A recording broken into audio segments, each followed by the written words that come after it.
সবাই ফোন করে করে যখন সবাই তো ব্যস্ত তাই না, যে সবসময় তার আমার খোঁজ নিবে এমন কোনো কথা না। যখন যে সময় হয় যার সবাই খোঁজ নেয়, সবাই নেয়। একটা সময় কিন্তু আমরা পাশাপাশিই থাকতাম, ওনাদের বাসা আমাদের বাসা পাশাপাশি ছিল। হ্যাঁ, রাজ্জাক ভাইয়ের কথা আমার খুব মনে পড়ে সত্যি। রাজ্জাক ভাইয়ের পুরো ফ্যামিলিটা একটু অন্য ধরনের, অনেক ভালো ওনারা।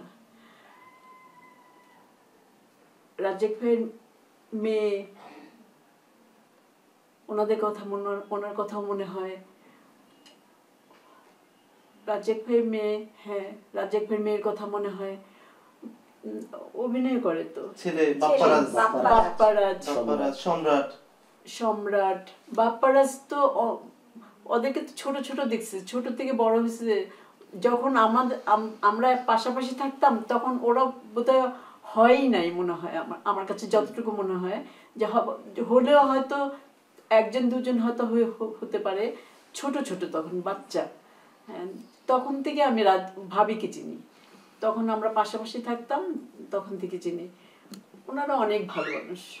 আর এমনি ববিতা ম্যাডাম, শাবানা ম্যাডাম, এনাদের কথা মনে পড়ে কিনা? হ্যাঁ মনে পড়ে, ববিতা, শাবানা, ওদের কথা মনে হয়। আরেকজনের কথা মনে হয় যে পাকিস্তানে অভিনয় শবনম, আমরা পাশাপাশি ছিলাম। হ্যাঁ হ্যাঁ, পাশাপাশি ছিলাম। আর শবনমের সাথে আমার মাঝে মধ্যে কথা হয় ফোনে।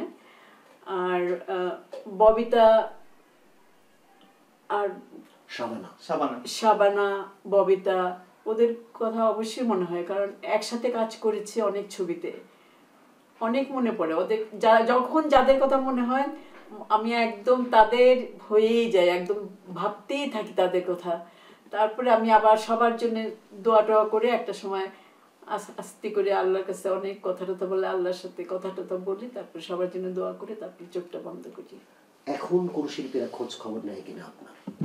হ্যাঁ হ্যাঁ, সবাই খোঁজ নেয়, ঠিক। এটা সত্যি কথা যে সবাই আমার ফোন করে, ফোনে কেমন আছে জিজ্ঞেস করে, সবাই খবর নেয়। আলমগীর মামা অনেকবার, হ্যাঁ আলমগীর ভাই অনেক ফোন করে। আলমগীর ভাই সবাই ফোন করে করে যখন সবাই তো ব্যস্ত তাই না, যে সবসময় তার আমার খোঁজ নিবে এমন কোনো কথা না। যখন যে সময় হয় যার সবাই খোঁজ নেয়, সবাই নেয়। আমরা সব একসাথে, ফারুক, আমি, ববিতা এক জায়গায় থাকলে সবসময় আমরা এক রুমেই থাকতাম। এক রুমে তো তিনজনের জায়গা হতো না, কখনো রোশন চাচি আর আমি একা থাকলে দুজনে একসাথে থাকতাম এক রুমে, আর ববিতা থাকলে আমি ববিতা একসাথে থাকতাম। এরকম ভাবে আমরা কাজ করতাম, মানে একটা ফারুক, আমি, ববিতা তিনজন মিলে একটা বান্ধবীর মতো, মানে বন্ধুত্ব হয়ে গেছিল আমাদের। হ্যাঁ, ফারুক না, রওশন যাবে, তুমি আর ববিতা। হ্যাঁ, রওশন চাচি, হ্যাঁ তুমি আর ববিতা বন্ধুর মতো হয়ে গেছিলাম। হ্যাঁ।